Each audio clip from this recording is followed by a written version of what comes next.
You might think that having a successful business is enough, but it isn't in today's competitive landscape. There's one thing that can help separate you from your competitors, and that's a personal brand.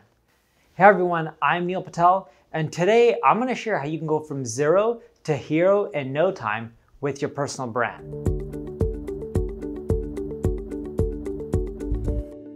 Before we get started, make sure you subscribe to this video. That way, when I release more content like this, you'll get notified. And if you're on YouTube, click the alert notification. Step 1, focus on one channel. Sure, eventually you want to leverage all the channels out there, but when you're starting, you need to just pick one channel. It's hard to deliver great content on many channels at the same time. So what's your strength? Is it spoken word? Spoken word is like video or podcasting. Or is it written word? Is it blog content, social media, whether it's Twitter, LinkedIn, Facebook? Some of these channels accept both written and spoken. And here's the beautiful part. When you create content on one of these channels, sure, even though you're focusing on just one at first, once you get it down, you can use that same content on other channels as well. For example, when I create video content like this, my team and I, we always put on YouTube, we put on Facebook, we put on Instagram, and we put on LinkedIn.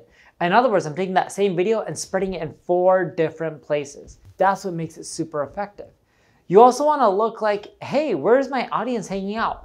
Are they hanging out mainly on Facebook, LinkedIn, Twitter? Sure, I have an audience on Facebook, I have an audience on YouTube, I have one on LinkedIn, but did you know that I generate more revenue from LinkedIn than any of the other social platforms? It could be because LinkedIn is a B2B social network and I'm in the B2B space. But the point I'm trying to make is not all channels are equal, even if you're getting the engagement. So don't just look at numbers on, hey, this channel is gonna get me a ton of likes or comments. Look at what's most relevant for your audience. Where are they gonna be? Where the decision maker is gonna be? Where the buyer is gonna be? The next step is to document your journey, your struggles. If you look at Gary Aviv, he's done really well, not because he just creates a ton of content. He's actually just living his life and documenting it, and he has someone following him around. Now, you probably can't go as above and beyond as Gary is because he has the capital to spend, camera crews and all that kind of stuff. But it doesn't mean that you can't get started on a budget. You can just bust out your phone and document it yourself. You don't have to have a full-blown production just like he does. Now, why does this work? Well, people are curious about your life. Just think about keeping up with the Kardashians. They're known globally. Why? Because they just live their lives. People like that. They prefer that over something that's very scripted. Now, they also want to know things like, how do you go about, your life, your processes, the struggles you face, what problems are you solving, how do you build relationships in your industry, what your mindset is and how you think about things compared to other people, how do you keep growing and learning every single day. These are just random things that people will be interested in, and you sharing that, even if it's not 100% related to your business, that's okay. It'll help build up your personal brand. The next step, research topics that people are interested in. You can't just create content around whatever you want. It has to be related to the industry you're in. So you can use Quora. What are the most popular questions people are typing in and answering on Quora? Look at Facebook groups. What are the most popular ones in your niche? What are they talking about? Have you ever leveraged the content ideas report in Ubersuggest? It shows you all the popular content based on social shares, search traffic, and backlinks. Same with the keyword ideas report in Ubersuggest. It shows you all the popular keywords that people are typing in, whether they're questions, prepositions, comparisons, or just general keyword suggestions from Google Suggest. When you have that, that'll help you figure out what content you should be creating. And then of course, you want to go and try to create the content around those subjects. The fourth thing you want to do is listen to what people are saying in the comments and create content around that as well. Look, comments are super important. People who engage with you matter. If someone takes the time to leave a comment, you should take the time to respond. Now, your response could be a blog post, it could be a podcast episode, it could be a video, it could just be that you respond to their comment. But by helping people who are leaving comments, you're going to build rapport with them, your brand's going to grow, and in the long run, it's going to create a huge, massive effect. Then you want to reach out to the people personally who inspired you to create that content. For example, I had a guy named Khalil who encouraged me to create a blog post on FAQ schema. I reached out to him and I let him know I was really thankful and how I appreciated his feedback and advice.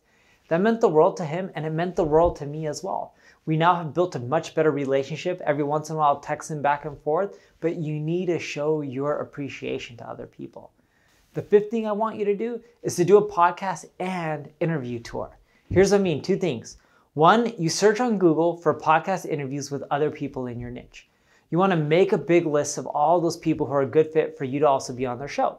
Hit them up, tell them, hey, I want to be on your show. Here's my background. I've been on other shows. If you haven't been on other shows, no worries. You don't have to mention that. But what you do need to mention in the email is 3 different topics that you can discuss with them on their show that would benefit their reader.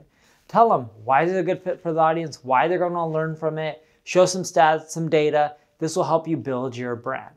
Then the other thing you want to do is offer people in those podcasts something for free that they can get on your website, whether it's a masterclass, an ebook, a complimentary consulting call. I know that's going above and beyond. Most of you won't offer that, but whatever it may be, something where you can get their email list, grow your brand, continually help them out and educate them. And of course, make sure you're also consider creating your own podcast as well. When you're on all these other podcasts, you can promote your own podcast and get more and more regular listeners. The 6th thing I want you to do is interview other authority people in your niche.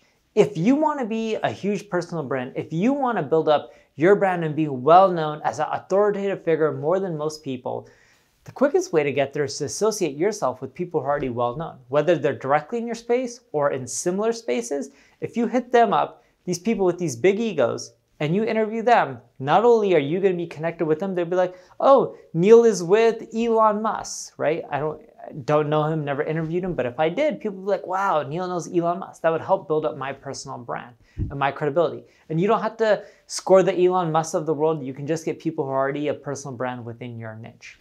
And as you do this and you publish that podcast episode, that interview or that video interview, you can push it out on podcasting, YouTube, Facebook, LinkedIn. You can even tell them about it and ask them to share it on their social profiles, because if they are an influencer, they should have followers as well that they can promote to. That'll help the content spread. That'll help you get more traction. That'll help you build out a brand. So if you follow all that, your personal brand can go from 0 to hero in no time. If you need help with your marketing, your branding, check out my ad agency, Neil Patel Digital. Thank you for watching. Make sure you leave a comment, subscribe, like the video, tell other people about it. Thank you.